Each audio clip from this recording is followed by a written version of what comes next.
Why is beginning vital to this album? Why did it need to be in there? We made that like right after we made Good and Goodbye. It's the same exact like notes as Good and Goodbye, which is why it transitions into it.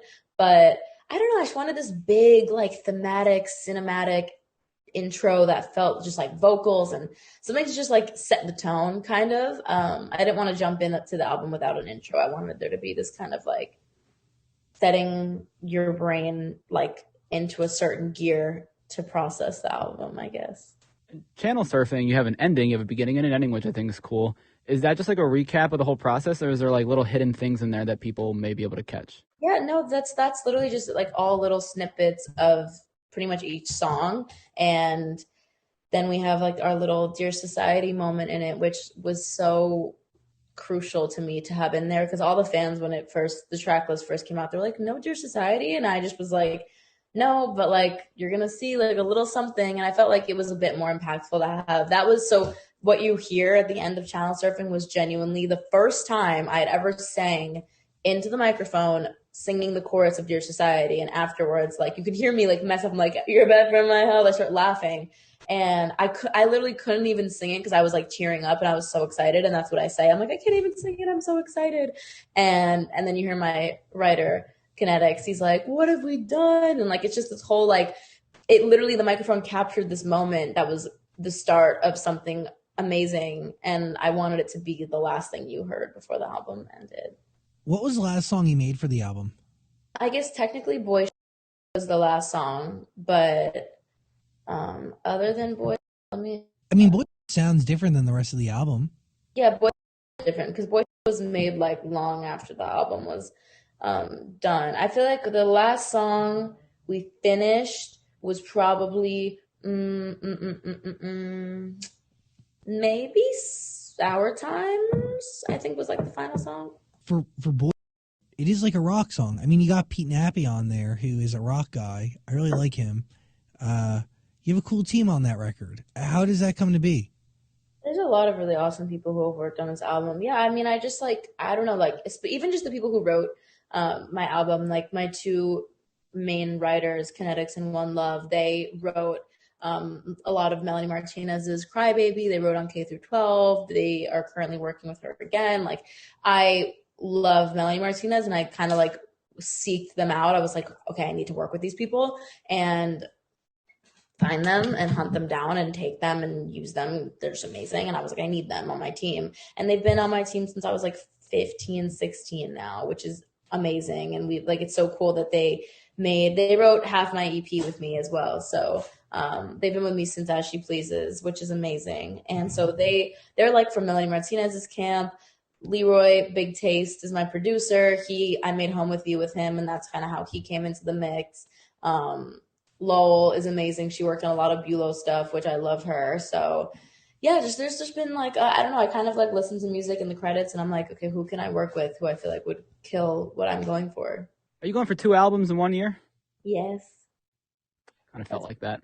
yeah, that's my goal. I hope to get it out by the end of 2021, the second album.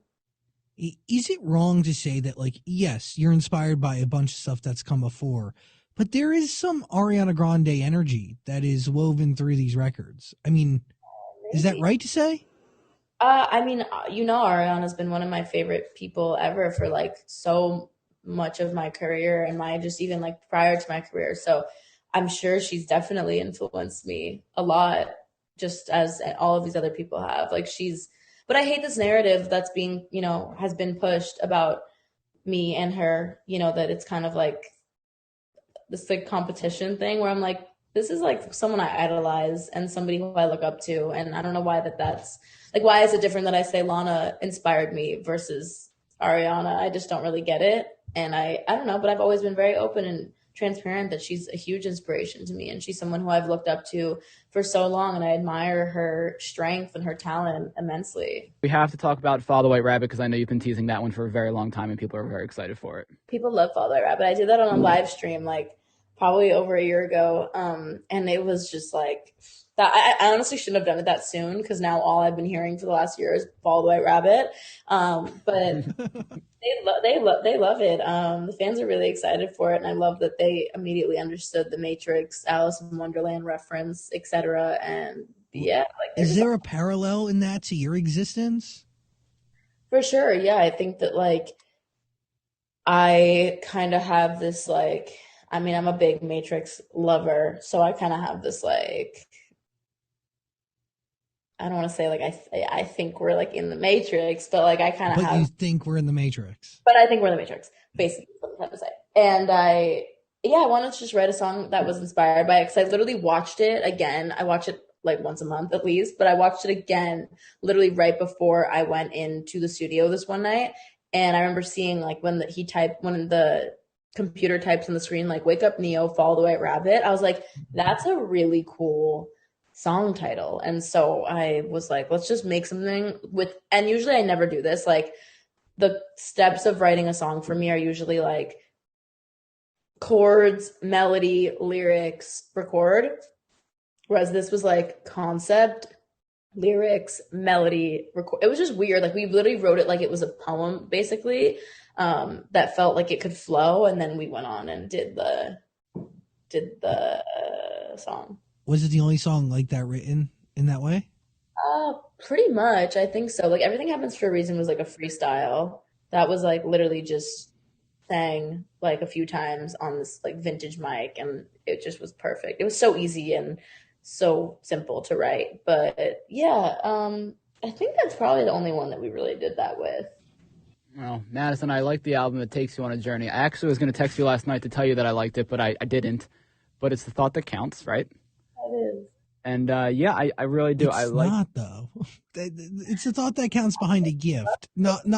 You can't telepathically text somebody. That's true. Well, I knew I was going to do it. Okay, great. Okay, you made up for it now. I appreciate you saying that. I'm glad you like it. It really is a great body of work, and I ask y'all to give it your ear, please.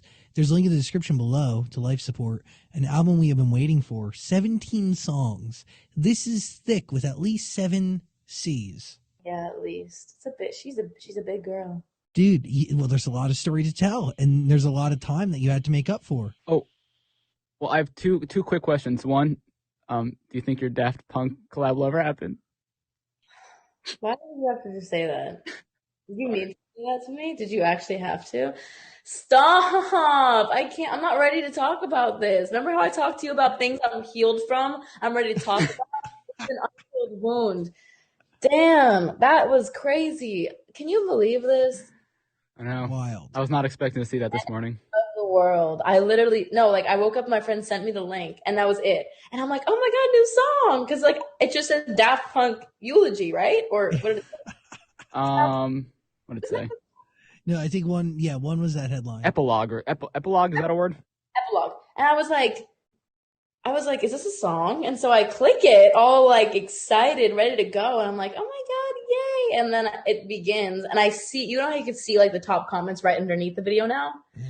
I see someone being like, gone but never forgotten. I'm like, what's he talking about? And then I kept watching. And when he like turned around, he unplugged his batteries and then like walked away and exploded. I was like, yo. Like I watched my life end today. That was crazy. Do you think they hate each other? No, I think that they were robots sent on a mission to create amazing music, and their mission is complete. Okay. Oh my God. I'm here for it. Okay, then that leads me into my final question. Speaking of missions, complete exploding. We talked about this. I think we talked about this recently. If you had the opportunity to go to the moon and there was a 50% chance you wouldn't make it back, would you go? Yes. Okay, same. Some people. Why would I not? Like, what am I gonna do? Die on Earth from like something lame? I'd rather die on my way to the moon. That is my exact reasoning. I'm like, I'd rather say like, yeah, I died going to the moon, and if I make it back, great, I went to the moon. But there's much worse ways to die. I would love to take that chance. Worst ways to die is like I just, and I feel like I'm gonna die in a lame ass way. So I'm like, I'd rather just die in a cool way, going to the moon. Would you go, Zach? No. I still have so much to figure out down here. Like, why? Like, why? I'm also not in the physical shape to handle that. I think I would like my body would explode as it made its way to the moon, and I'd just be a mess. Nobody wants me on that ship. Nothing matters. So like, just do it. And we have to figure out down here, like nothing's relevant or matters. It was going to. You're a blip in the timeline.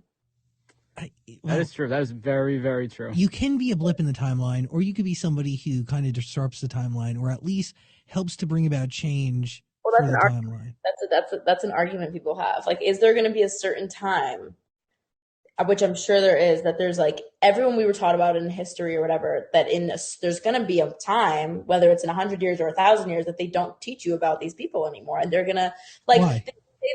They say that I'm so dark all the time. They say that there's your death, and then there's your like, I think they call it like your like final death or something, where it's like the last time anyone will ever speak your name is the final death. So there's like when you actually die, and then there's when you like are never. Yeah, but never Zach ever again is anyone.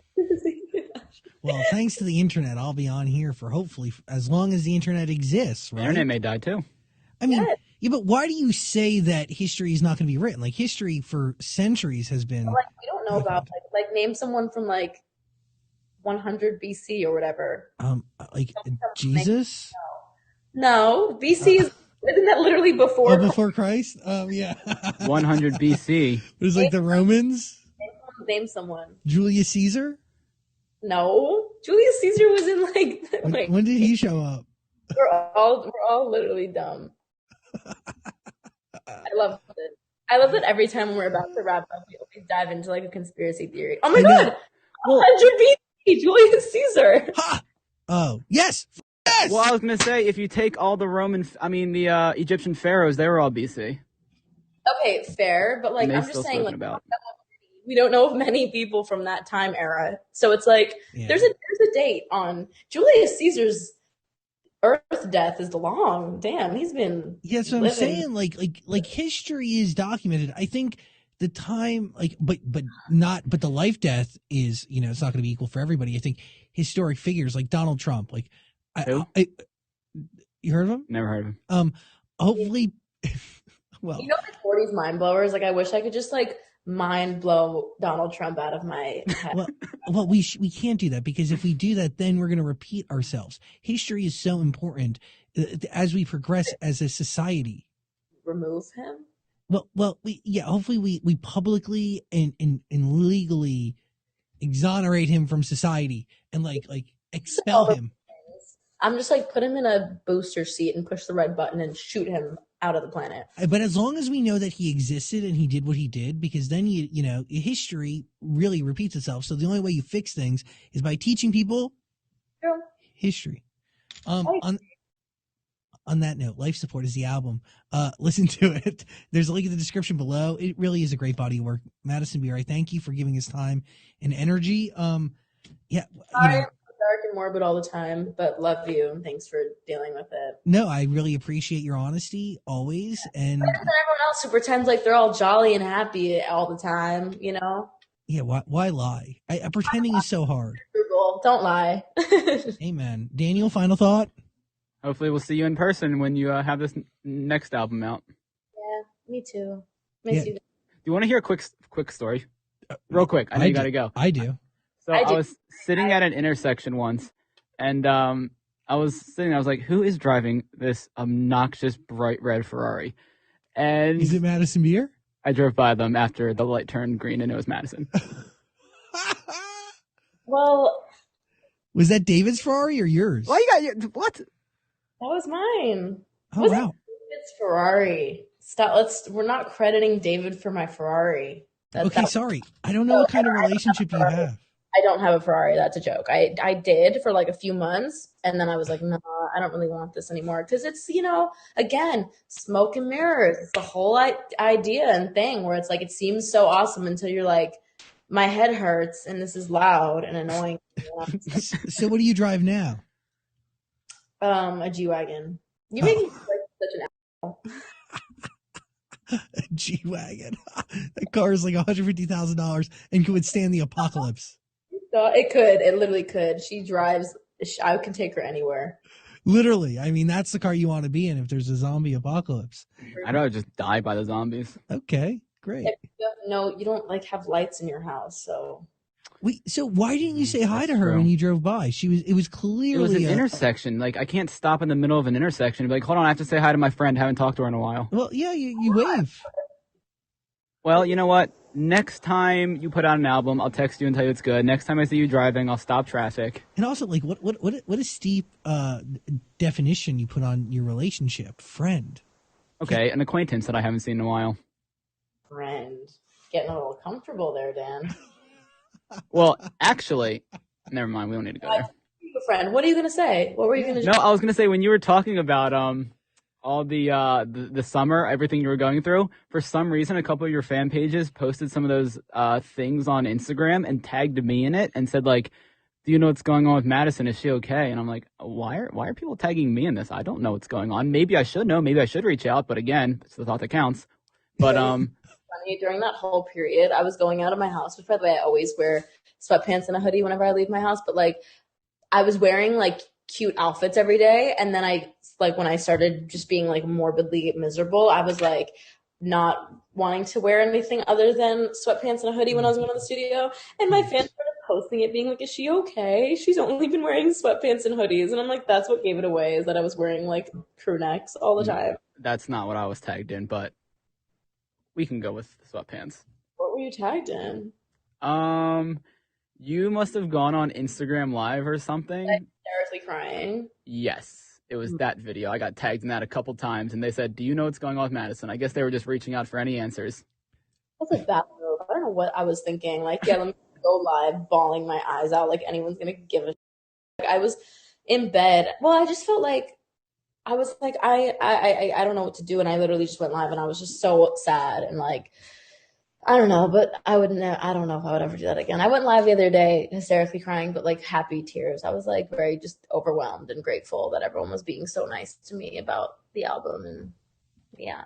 In that moment, do you feel like you have nowhere else to go? Yeah, honestly, that's probably why I did go live, was because I felt like I was, I'm so close to my fan base and the people who make it up that I'm just like, this is who I have to talk to. And like, sometimes I feel very alone in the real world, I guess. And like, there's a lot of people who let me down. A lot of my friends don't step up to the plate when it's time to. And I get way more hurt if I go to someone like, hey, I'm in pain, I'm upset, I'm hurting, and they don't deliver exactly how I want them to and like make me feel better, which I guess is like selfish of me, but that's just how I am. And so I feel like going to them, they always are there for me and they never let me down. So that was kind of my like idea when it came to going live, but it still is like bad idea. Like, why do that? Yeah. Well, people noticed. That's how I saw it.